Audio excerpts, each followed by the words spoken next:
బులెటిన్లో మరో breaking news. ఏపీలో కేబినెట్ సమావేశం కొనసాగుతుంది. కూటమి సర్కార్ ఏర్పడ్డాక జరిగిన మొదటి స్టేట్ ఇన్వెస్ట్మెంట్ ప్రమోషన్ బోర్డు నిర్ణయాలకు ఆమోదం తెలపనుంది కేబినెట్. రాజధాని అమరావతికి సంబంధించి గతంలో కాంట్రాక్టర్లకు ఇచ్చిన పనుల టెండర్ల రద్దుకు ఆమోదం తెలపనున్నారు మంత్రివర్గ సభ్యులు.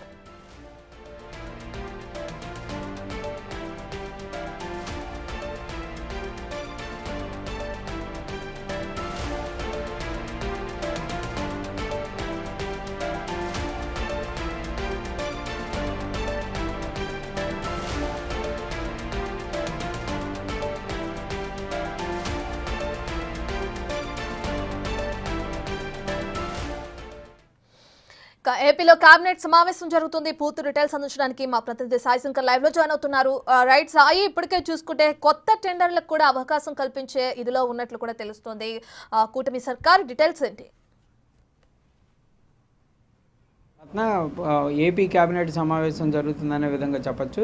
సీఎం అధ్యక్షతన జరుగుతున్నటువంటి ఈ సమావేశంలో ప్రధానంగా పెట్టుబడులకు సంబంధించినటువంటి ప్రోత్సాహకాలకు సంబంధించినటువంటి అంశంపైన మంత్రిమండలి ఆమోదం తెలుపుతున్నట్టు తెలుస్తుంది. మొత్తంగా 10 కంపెనీలకు సంబంధించి 85,000 కోట్ల రూపాయలకు సంబంధించినటువంటి పెట్టుబడులు ఏపీలో పెట్టుబడులు పెట్టడానికి కూడా సిద్ధం ఉన్నటువంటి నేపథ్యంలో ఈ పెట్టుబడులకు సంబంధించినటువంటి అంశంపైన కూడా కేబినెట్ సమావేశంలో చర్చ జరుగుతుంది. దాంతోపాటు గతంలో అమరావతిలో ఉన్నటువంటి నిర్మాణాలకు సంబంధించి టెండర్ల ప్రక్రియ ఏదైతే కొనసాగిందో దాన్ని రద్దు చేసి కొత్త వారికి రీటెండరింగ్ ఇవ్వాలనే విధంగా కూడా నిర్ణయం తీసుకున్నట్టు తెలుస్తుంది. దీనికి సంబంధించినటువంటి అంశంపైన కూడా ఈరోజు మంత్రిమండలిలో చర్చించనున్నారు. దాంతోపాటు రాష్ట్ర వ్యాప్తంగా ఉన్నటువంటి భవనాల నిర్మాణాలకు సంబంధించి అంశానికి సంబంధించిన దానిపైన కూడా మంత్రిమండలిలో చర్చించినట్లు తెలుస్తుంది.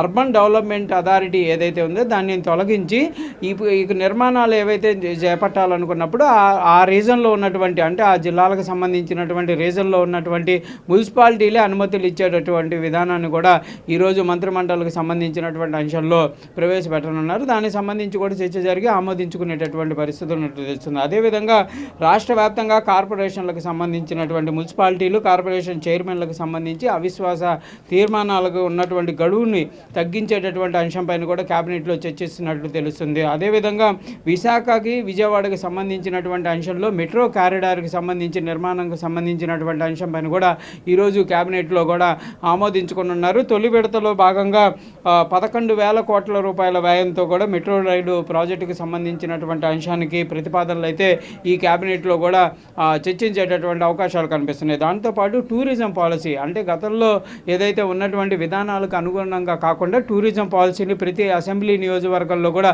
తీసుకొని రావాలి అనే విధంగా కూడా ఇప్పటికే అసెంబ్లీలో కూడా చర్చించడం జరిగింది. దీనికి సంబంధించి ఈరోజు కేబినెట్లో కూడా నిర్ణయం తీసుకొని ఉన్నారు. ప్రధానంగా కూడా టూరిజం పాలసీ అనే దానికి సంబంధించినటువంటి అంశాన్ని ఒకసారి చూస్తే టూరిజం పాలసీకి కేబినెట్ ఏదైతే పరిశ్రమలకు ఉన్నటువంటి కేబినెట్ హోదా ఏదైతే ఉందో ఆ హోదా కల్పించి టూరిజాన్ని ఎక్కువగా రాష్ట్రంలో డెవలప్ చేయాలనే విధంగా కూడా నిర్ణయం తీసుకొని ఉన్నారు. దీనికి సంబంధించి మంత్రిమండలి కూడా ఆమోదించేటటువంటి అవకాశాలు ఉన్నాయి. దాంతోపాటు రాష్ట్ర వ్యాప్తంగా ఉన్నటువంటి అనేక అంశాలు అంటే టెండర్లకు సంబంధించినటువంటి ప్రక్రియతో పాటు రాష్ట్ర వ్యాప్తంగా కొత్త పెట్టుబడులకు సంబంధించి ప్రోత్సాహకాలు ఏవైతే ఉన్నాయో వాటిపైన ప్రధానంగా అయితే చర్చ జరుగుతున్నటువంటి పరిస్థితి ఉంది.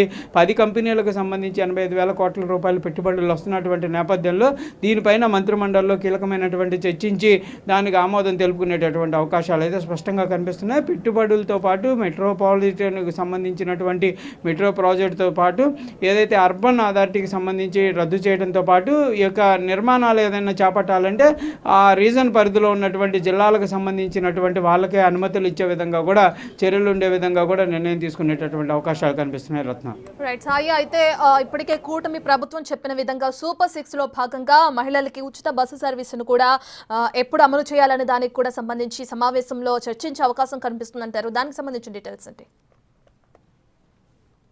అంటే ప్రధానంగా కూడా ఈ సూపర్ 6 పథకాలకు సంబంధించి ఇప్పటి వరకు అమలు జరుగుతున్నటువంటి విధానాల్లో పెన్షన్ కానీ దీపం పథకానికి సంబంధించినటువంటి అంశాలకు సంబంధించిన దాంతోపాటు ఈ మహిళలకి సంబంధించి ఉచిత ప్రయాణానికి సంబంధించినటువంటి అంశంలో పైన చర్చించే అవకాశాలు కనిపిస్తున్నాయి. ప్రధానంగా కూడా మహిళల నుంచి కూడా ప్రధానంగా ఒక డిమాండ్ వినిపిస్తుంది. ఉచిత ప్రయాణానికి సంబంధించినటువంటి అంశంలో కూటమి ప్రభుత్వం హామీ ఇవ్వడం జరిగింది కాబట్టి కంపల్సరీగా 6 నెలల గడుస్తున్నటువంటి నేపథ్యంలో ఆ పథకానికి సంబంధించి ఒక క్లారిటీ ఇవ్వాలనే విధంగా కూడా డిమాండ్లు వినిపిస్తున్నాయి. ఈ నేపథ్యంలో వీలైనంత త్వరగా ఆ పథకాన్ని అమలు చేస్తే మహిళలకు సంబంధించినటువంటి అంశంలో కొంత అసంతృప్తి ఉన్నట్లు కనిపిస్తుంది. కాబట్టి అదంతా కూడా పోయేటటువంటి అవకాశాలు ఉంటాయి. కంపల్సరిగా అది ప్రభుత్వానికి కూడా క్లియర్గా ఒక ప్లస్ పాయింట్గా మారేటటువంటి అవకాశాలు ఉంటాయి. ఎందుకంటే ఎన్నికల హామీలకు సంబంధించినటువంటి ఇచ్చిన వాటిలో ఒక్కొక్కటి అమలు చేయడం వేరు, ఈ పథకం వేరు. ఎందుకంటే తెలంగాణ రాష్ట్రంలో ఈ పథకం అనేది క్లియర్గా ముందుకు వెళ్తుంది, అది సక్సెస్ఫుల్గా ముందుకు వెళ్తున్నటువంటి నేపథ్యంలో ఏపీకి సంబంధించినటువంటి అంశంలో ఈ ఉచిత మహిళలకు సంబంధించి ఉత్తర ప్రయాణం అనేది ఒక రకంగా డిమాండ్ అనేది ప్రతి స్థాయిలో, అంటే నియోజకవర్గ స్థాయిలో కాదు గ్రామీణ స్థాయిలో కూడా పెద్దగా డిమాండ్లు వినిపిస్తున్నాయి. ఈ పథకాన్ని కనుక క్లియర్గా ముందుకు తీసుకువెళ్తే దీనికి ఒక క్లారిటీ ఇవ్వాలనే విధంగా అడుగుతున్నారు. అంటే అసలు ఎప్పుడు స్టార్ట్ అవుతుంది, ఎప్పుడు ప్రారంభిస్తారనేది ప్రజల నుంచి వస్తున్నటువంటి ప్రశ్నలు. కాబట్టి కంపల్సరీగా ఈరోజు దానికి సంబంధించినటువంటి అంశంపైన ఒక క్లారిటీ అయితే మంత్రిమండలి నిర్ణయం తీసుకునేటటువంటి అవకాశాలు ఉంటాయి. ఎప్పటి నుంచి ప్రారంభిస్తారు, దానికి ఏదైనా గైడ్లైన్స్, అంటే ఏ విధంగా ఉచిత ప్రయాణం అనేది అనుమతిస్తారనే దానికి సంబంధించి గైడ్లైన్స్ ఏదైతే ఉంటుందో దానిని కూడా ఈరోజు చర్చించి ఒక నిర్ణయం తీసుకునేటటువంటి అవకాశాలు ఉంటాయి. అంటే ఆధార్ కార్డు బేస్డా, లేకపోతే ఏజ్ బేస్డ్లో ఉంటుందా, లేకపోతే ఏ విధంగా తీసుకుంటారు, వేటికి అంటే సర్వీసులు వేటికి అనుమతులు ఉండేటటువంటి అవకాశాలు ఉంటాయి. ఇలాంటి అంశాలను కూడా